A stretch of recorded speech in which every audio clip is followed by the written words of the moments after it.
Muy buenas tardes. Buenas tardes, muchas gracias, Javier. Las charlas son cortas, las presentaciones no.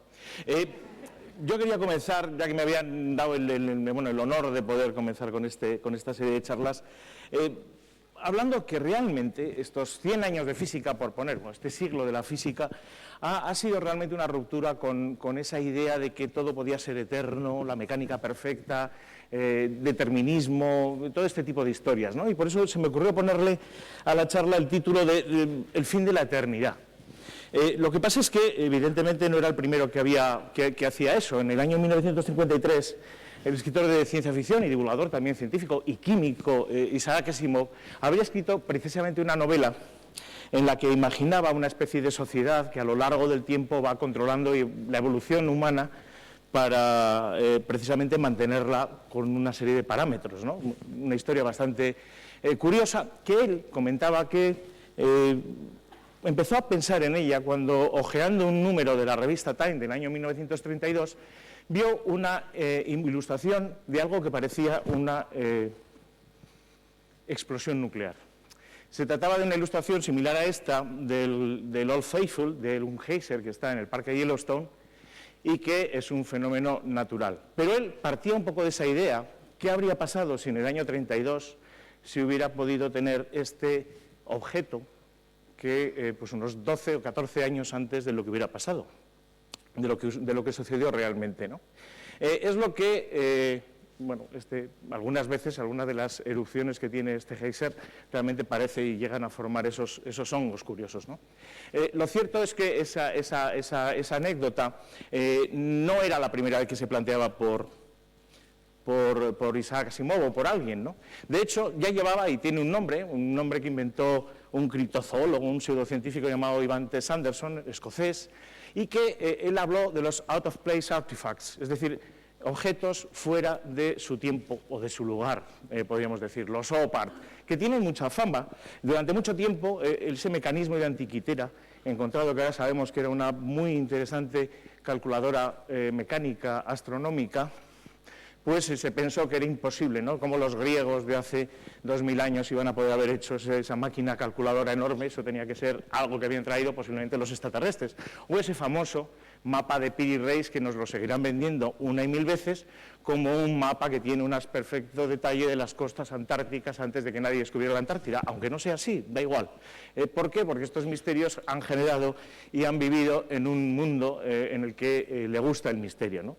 Esta es una imagen de la Pampa del Ingenio, cerca de Nazca, en Perú, donde a lo largo de varios milenios las diferentes culturas que vivieron allí fueron dibujando y haciendo una serie de trabajos en la tierra bastante grandes, separando las piedras oscuras de arriba y dejando ver la arena bastante blancuzca del inferior, pues con una serie de pinturas rituales. Alguien dijo también, Eric von Däniken aseguraba que esto eran la prueba de que estaban los extraterrestres, de que había habido también posiblemente tecnologías al alcance de la humanidad muchísimo antes de lo que había pasado.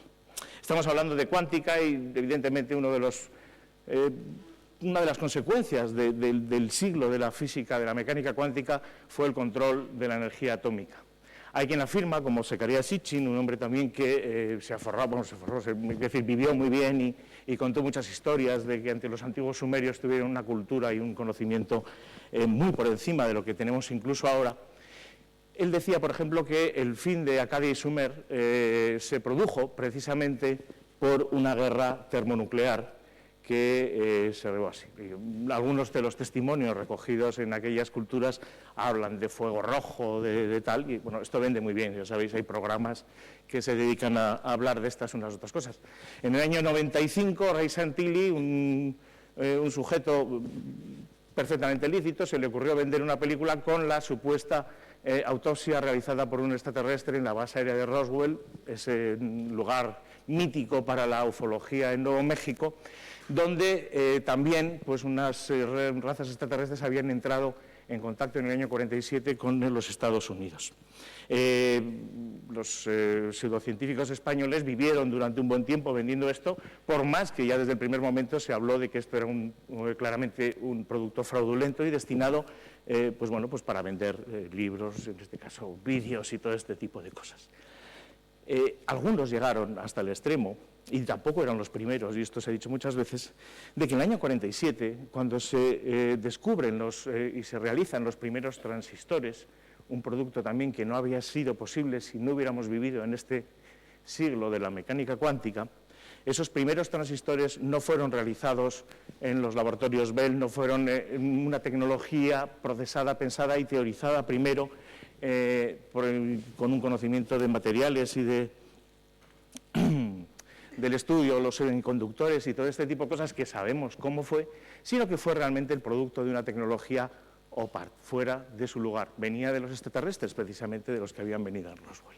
Posiblemente vosotros que penséis que el espíritu humano, el emprendimiento humano desde muy antiguo ha sido capaz de hacer grandes obras de la arquitectura, grandes obras del pensamiento y también las obras de nuestra civilización, pues os sintáis un poco defraudados pensando que todo tiene que venir de los extraterrestres, de los eternos o de los así.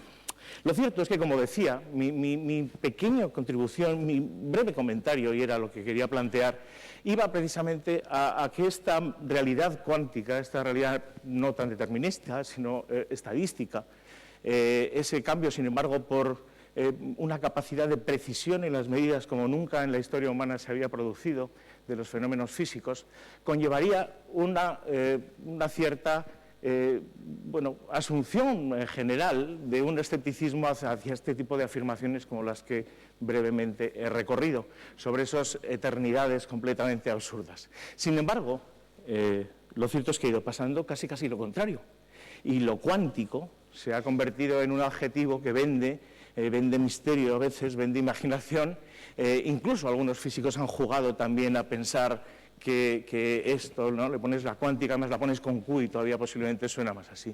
Es una historia de la que sé que van a hablar aquí dentro de muy poquito, entonces lo dejaré. Os pongo solamente un consejo, es decir, si alguien quiere, pues sabéis que podéis usar colgantes cuánticos. Se empezaron a vender cuando se acabó la moda aquella de las pulseras holográficas, ¿no? ¿Recordáis?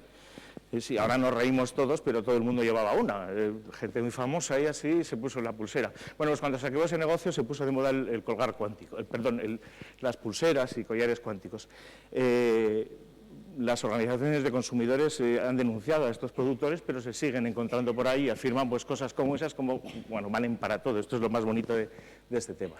En cualquier caso, si estos 100 años nos tenían que haber permitido cambiar la forma de plantearnos nuestra relación con la eternidad, o con el progreso, o con la verdad, o con no sé, posiblemente con nosotros mismos, nos damos cuenta que posiblemente nos harán falta otros 100 años más, que sin duda, eso sí, serán apasionantes, mucho más apasionantes que los misterios que nos han ido vendiendo antes y nos venderá también ahora. Muchas gracias.